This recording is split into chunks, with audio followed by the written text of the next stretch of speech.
So this is an excellent question. How much is too much? Is it possible that pushing myself to do more is the wrong thing for me? Every time I start to feel better and feel like I can do more, I add slightly more exercises, but then feel like I go backwards for days to a week afterwards. Excellent question.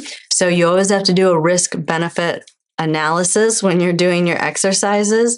If you're trying to progress and you add exercises, but they wipe you out for a week, think about how much ground you lose during that week of not being able to do anything. So I know there's a lot of you out there that are super motivated and are really pushing it, but just always keep that in mind. So that does mean you have to listen to your body. If you notice that you do something like you go to Disney or you go to the beach all day and you don't get out of the sun, or you stay in the sun that whole time, or you walk a lot in the sand, then you can't do anything for a week.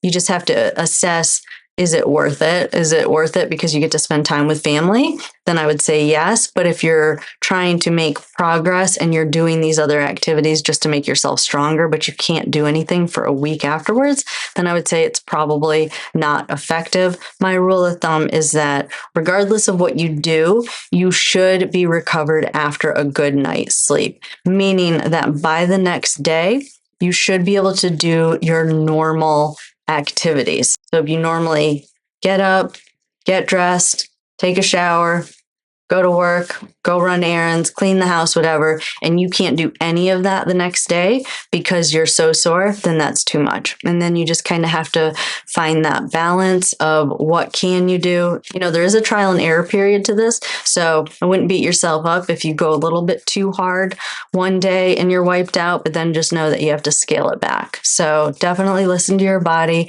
so that you're continuing to kind of move the ball forward and you're not having these huge setbacks.